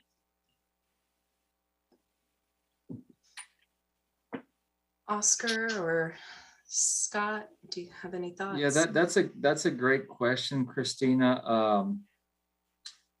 Unless anybody else has anything to add, I'm probably gonna have to go back and look and see what that policy is and see what may be allowed for us to do. Obviously, I think there is an opportunity for us to help, but I want to make sure that what we're doing falls within those guidelines. So is that something I can go ahead and follow back up with you on? I just want to make sure I provide the correct information. No, of course. I just want to make sure that I'm following whatever rules are set Sure. aside. So if there are rules and guidelines that you're talking about, I'd love to see them because I want to follow them, but I just don't know what they are. So if I Okay. can see that, that would be great. Yeah, and I can help you a little bit there, Oscar. I think it is that development is a work in progress between communication and the council setting some expectations. So I think now it is, you kind of get like one event. So we usually use the Fletcher Awards as getting communications to step in and amplify, but the council hasn't decided how they want to empower city communications, because just in our department, we have 6 boards and more than 6 boards and commissions, maybe. We have a lot. So if you span that out over, 40 or plus boards and commissions, I think there's some concern about staff capacity. So I know that Damien, our director, is working on, I think what Oscar was referring to is recording stopped. The recording stopped. Guidelines for how we work with boards and commissions so that we can support them, but also empower them to actually do some of their own amplification. So, but we can dig in. I'll work with Oscar on that. But I think in short, Christina, I think that is that's being made right now.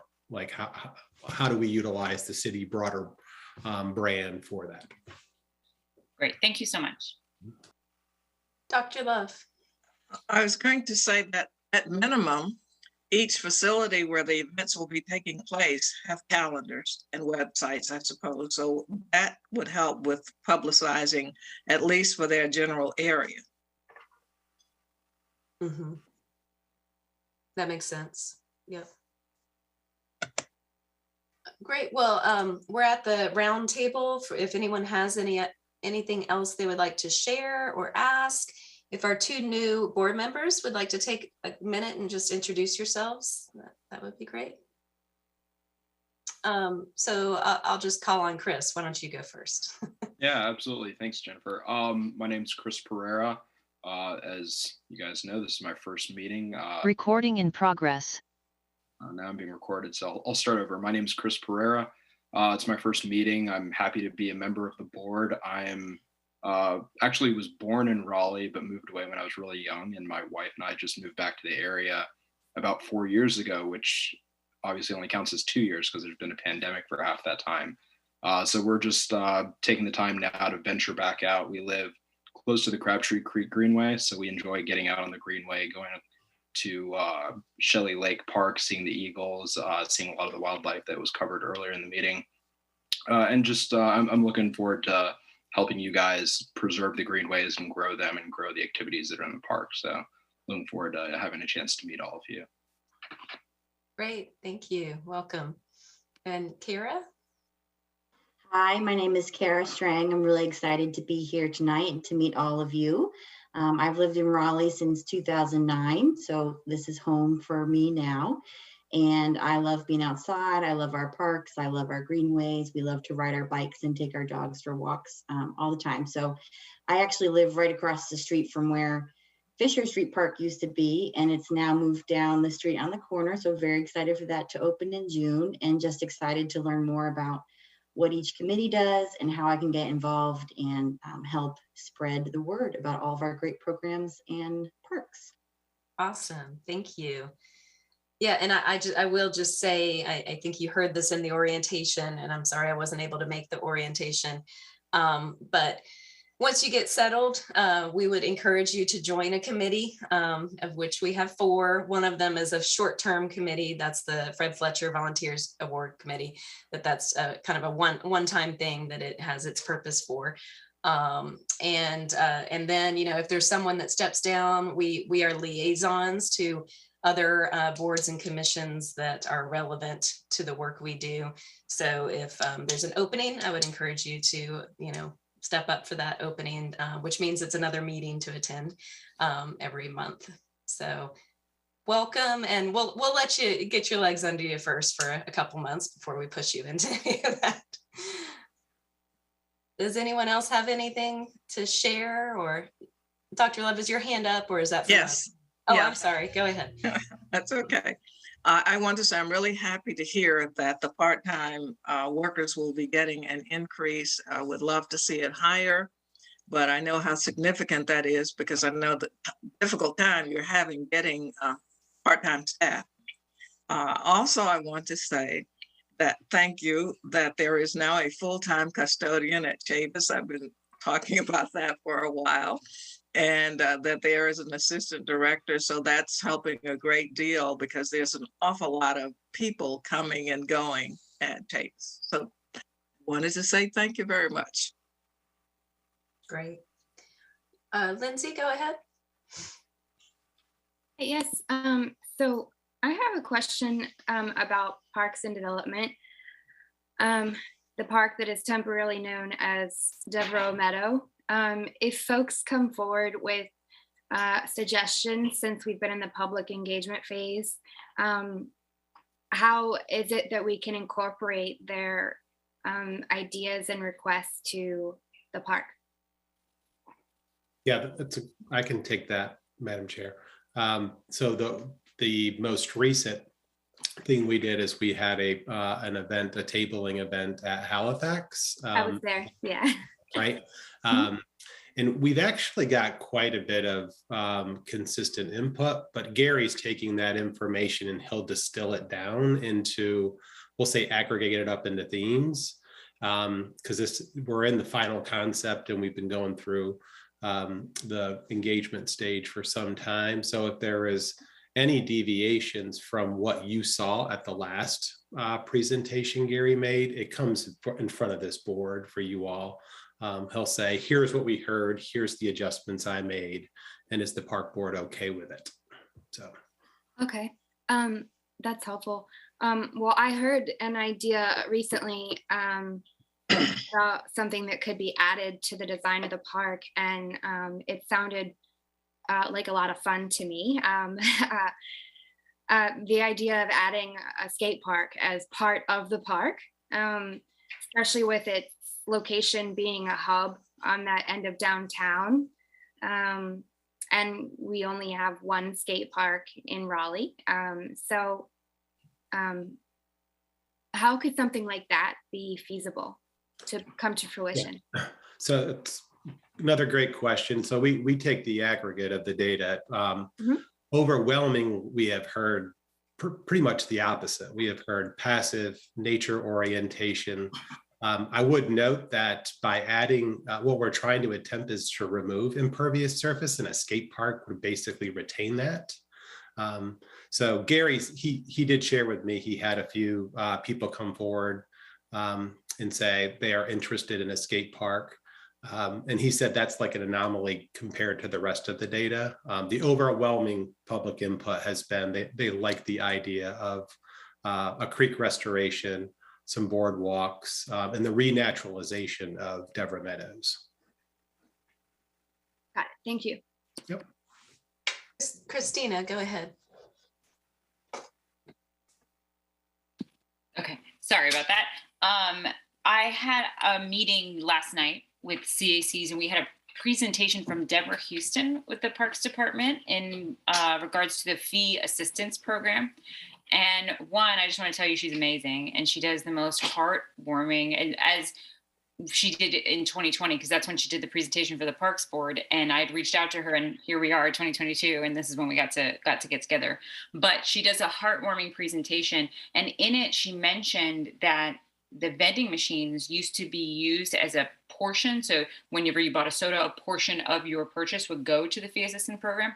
But in the presentation last night, she said that the vending machine is gone because the vendor that offered that no longer has that anymore, and so the vending machines are gone. And I asked if there was another one coming so we can continue to help fund, you know, these programs, which are amazing, and she was not sure. So I was just wondering if you had any insight on that.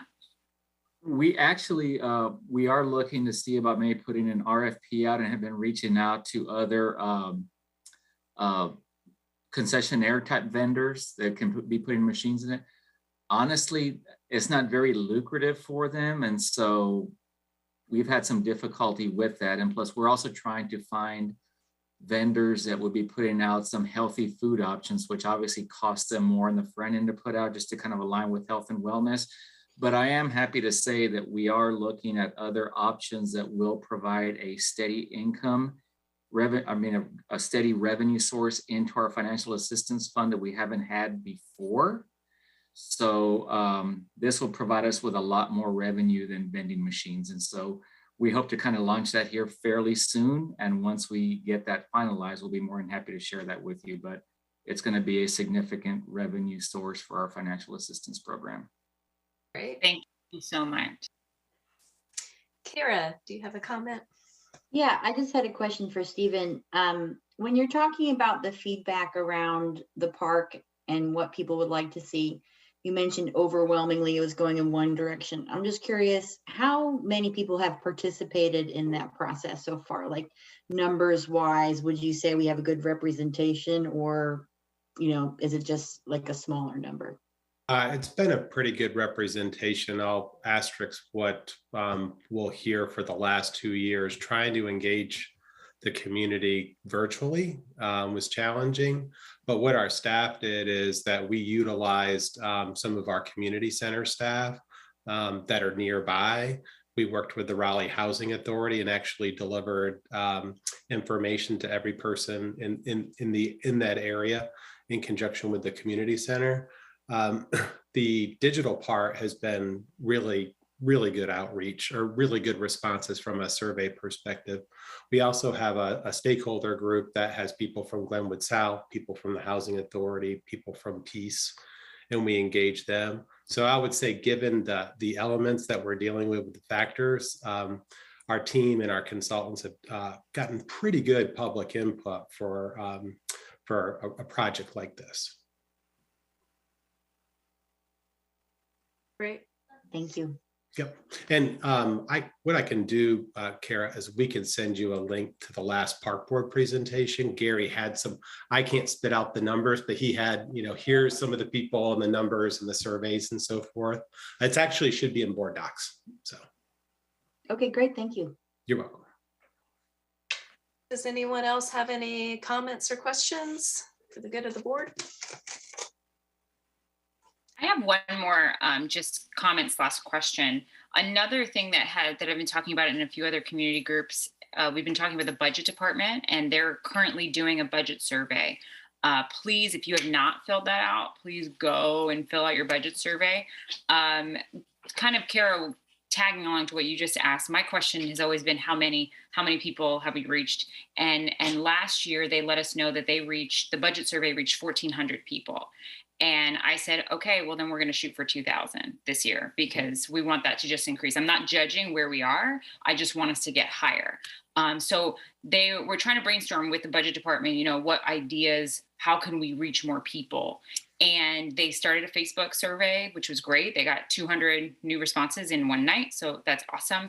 And then I suggested using the park system, kind of like we did during the police chief survey, or I sent an email to Ken, and I talked to Oscar, and we had made a phone survey available at every community center so that those of us participating in the parks could call in and answer the survey, specifically geared towards those without internet access, because these surveys heavily favor those with internet access. So I think I feel that there's a whole segment of our population that we're not reaching.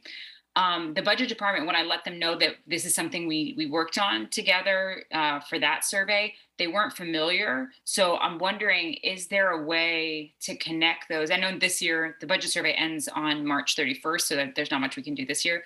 But in preparation for surveys and outreaching to a larger group of people, how can we make sure that our community centers are, and whether it's paper surveys available there or phone surveys, to make sure more people can participate in these city issues? Christina, is there a link to the survey? I will get it right now. Mm-hmm. Yes, I will pull it up. Somebody just dropped it in the, Scott just dropped it in the chat. Thank you so much, Scott. Are the surveys typically like that kind? I guess that one in particular, would it be at the community centers? I know there used to be paper copies of such things there. We have worked with, What's we've that, worked with sorry? them before when and they've used the centers before to have those hard copies available. So we have worked with Budget, Police, and others, housing and neighborhoods, to help distribute when it's just an issue. If they just let us know, and we can. Yeah, got it. Okay, great. Thank you. Good comments. Thanks. Anyone else? Okay. Well, having completed the agenda, I declare this meeting adjourned. Everyone have a great evening. Oh, Christina, you have something else. No, Rashawn raised his hand. Rashawn did. Yeah, I raised my hand. I just want to say it's March Madness, and if you have a team to cheer for, please cheer for the women's Pat team. Go Pat, go. Awesome. Thanks, Rashawn.